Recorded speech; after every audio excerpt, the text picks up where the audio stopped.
पुओ एंड झील husband and wife समस्त भितर मुझे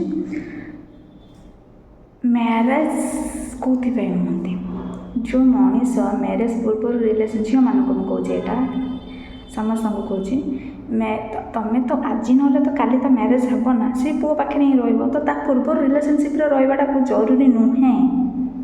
तापर तो तुम मैरेज होसे पाखे ही रूर्व तुम मैरेज नवा पूर्व से रिलेसनशिप रहा जरूरी नुहे घूमना फिरना युड़ाक ठीक नुह मैरेजटा कौन कराए ये पुओ मानक भी कौन पुओ मानक भी नहीं कौन मैरेज पूर्व रिलेसनशिप रहा यहाँ एंजॉय बोली भावनी आम 7 जन्म मैरेज हो बेदी बसिकी होमरे दिन दिन सकाल टू संध्या पर्यंत न खाईकिना से उपवास रहीकिना भगवान को साक्षी रखिक मैरेज हो तो पूर्व रिलेसनशिप रहा कौन जरूरी नुहे है तुम जहाँ हो तो पूर्व रिलेसनशिप रोच कौन तुम तुम देह को जड़े छुईला पुओ को भी झील छुईला देह को तो अलरेडी तुम अपवित्र हो सारे अपवित्र हो सारे तापर तुम समस्त आगे मैरेज हो बस बेदी रो मैरेज हम देखेब ना मुझे पवित्र से पुओ झील मान वीडियो बनाऊँगी जो मैंने मैरेज पूर्व रिलेसनशिप रही जाती हाँ ये मो बॉयफ्रेंड बोलिकी बेसी विश्वास करके रिलेसनशिप रही जाऊनी आजिकल कौन क्या भरोसा नुह तो जो मान मैरेज भी ठीक है अरे तुम मैरेज पर भी रिलेसनशिप रही पार आम माने मैरेजटा कौन हुए कौन हुए क्यों कारण हुए मैरेजटा निर्बंध हुए पुओ झील घर को आसे झील पुओ घर को जाए देखे सब कौन पे से मैरेजटा डायरेक्ट भी हो पारे ना तो ता पूर्व कौन एगुड़ा सब हुए तो बेदी रे साक्षी रखिकी 7 जन्म जो मैरेज होची कौन हो तो ता पूर्व रिलेसनशिप रहा जरूरी नुहे चारि कांथर भगवान देखती किए कौ टाइप्र तो सी पाप कर्म अपवित्र होगा किसी आवश्यक नुह मैरेज पर भी तुम हो पार एंजॉय कर रिलेसनशिप रही पार पूर्व तो आवश्यक नुह तो जो मानक बाधुची ना ये जिनस कहले से माने जानी ना कि मैरेजटा कौन कराए कौन हुए केमिति हुए 7 जन्म से साक्षी रखिकिना बेदी रे भगवान को साक्षी रखिकी मैरेज हुए शरीर पर मैरेज नुह यहाँ शरीर पर नुह जी भावुव ना से खराब मो हिसाब से कहे किसी था सुंदर देखिकी हुई किसी सबकि जिनस देखिकिना हुई से जिनस ठीक नुह मनर भावना भल पाइबा क्या कहुए मैरेज कौन कराए कौन कराए से जिनसटा कहीं भी जानी ना सब एंजॉय करती पूर्व रिलेसनशिप रहीकिना से जिनसटा ठीक नुह मोर यहाँ प्रथम थिला ए वीडियोटा जो देखिले भी जानीपे कि मुझे कौन केमती कहे कौन कहे मुझे सब समस्त को बुझाए कहे ठीक नुह किंतु एबे जिते महाराजा वीडियो आसला ना सब बेले मुझे जो जिनसा भाभी थाए जो जिनसा कहे ना से जिनसा मुझे फेस करे तापर तो मत फिल हुए कि हाँ ये जिनसा ठीक थिला मो द्वारा तो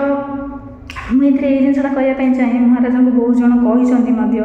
कि कहीं से टाइप्र झील गुड़ाक पुओ गुड़ाक सेमती भावती से कहते तो से बाधुव बाधि भी पारे कहीं से लाइन था तो आजिकल जड़े पुओ आसिक झील को छुईदेला सेटा ठीक नुह मैरेज पूर्व कौन से संपर्क रखा आवश्यक नुह मुझे जिनसा सब बुझे प्रथम मो सांगसाथी मैंने भी यहाँ देखिले निजे भी भाई पारे मो फैमिली देखिले भी जानी हाँ केमी सब बेले कौ टाइप्र मुझे बुझाए एबे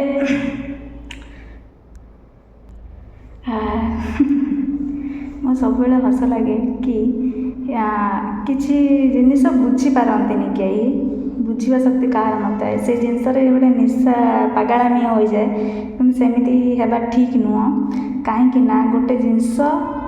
सब बेले चिंता कर समस्त को लेकिन कहे ये वीडियो जी भी देखु ना कहीं सेयर भी कर जहाँ भी कर समस्त को नहीं कह प्रथम ही एमती प्रथम ही समस्त को किए मु मैरेज पूर्व कौन रिलेसनशिप रुहनी कौन पुओ झील सहित मिसनी लाइफ रे समस्ते रुहती लॉन्ग डिस्टेंस रे रुहती सबकि रुहती कथा हुआ सब हुआ बहुत जन 80-100% ରୁ 1% पुओ झील भल थे यहाँ मुझे लेखिक दूसरी 100%ରୁ 1% ପୁଅ ଝିଅ ଭଲ ଥିବେ, ତାପରେ ବୁଲିବେ ଏନ୍ଜୟ କରିବେ, ତାପରେ ଯଦି ପୁଅଟା ଛାଡ଼ିଦେଲା ପୁଅକୁ ଖରାପ କୁହାଗଲା, ତାପରେ ଯଦି ଝିଅଟା ଛାଡ଼ିଦେଲା ଝିଅ ଖରାପ କୁହାଗଲା, ସେଇଟା ଠିକ୍ ନୁହଁ। ତୁମେ ପ୍ରଥମରୁ କ'ଣ ପାଇଁ ରିଲେସନସିପ୍ରେ ରହିଲ, କ'ଣ ପାଇଁ ସମ୍ପର୍କରେ ରହିଲ, କ'ଣ ପାଇଁ ସେଇ ସହିତ ସବୁ ବୁଲାବୁଲି ଏନ୍ଜୟ କଲ, ତାପରେ ଛାଡ଼ିଦେଲା ମନ ଦୁଃଖ କଲ, ସେଇଟା ଠିକ୍ ଜିନିଷ ନୁହଁ। ତ ଏଇ ଭିଡ଼ିଓଟା ଯିଏ ଦେଖୁଥିବ ସେ ଭଲରେ ବୁଝିପାରୁଥିବ। ମ୍ୟାରେଜଟା ସବୁବେଳେ ମନେ ରଖିବ, ମ୍ୟାରେଜ ପରେ ହିଁ ଯାହା ସବୁ କିଛି। ମ୍ୟାରେଜ ପୂର୍ବରୁ ରିଲେସନସିପ୍ ସମ୍ପର୍କରେ ରହିବାଟା ଜରୁରୀ ନୁହଁ। ହୁଏତ ବାପା ମା ଦେଖିପାରନି ନ ପାରନ୍ତି, ହୁଏତ ଭାଇ ଭଉଣୀ ନ ଦେଖିପାରନ୍ତି, ଭଗବାନ ତ ଦେଖନ୍ତି ନା ତମେ ସେ କର୍ମ କ'ଣ କରୁଛ କ'ଣ ନାହିଁ। ସିଏ ତ ଉପରବାଲା ତ ଦେଖିକି ସେ ହସୁଥିବ ନା କି ହଁ ଇଏ କେମିତିକା ଝିଅ କେମିତିକା ପୁଅ। ତ ଭୁଲ କାମ କରନି।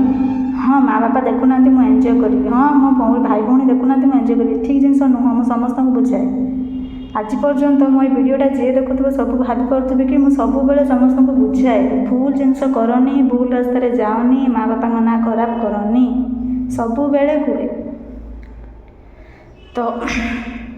ସବୁବେଳେ ବୁଝାଏ। ଯିଏ ଏଇ ଜିନିଷଟା ଦେଖୁଥିବ ସିଏ ମେ ବି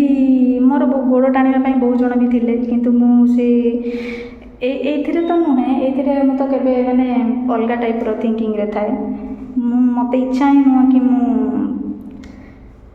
କିନ୍ତୁ ଅଲଗା ଟାଇପ୍ର ଝିଅମାନେ କାହିଁକି ଥାଆନ୍ତି ମୁଁ ଭାବିଲେ ମୋତେ ନିଜକୁ ଖରାପ ଲାଗେ।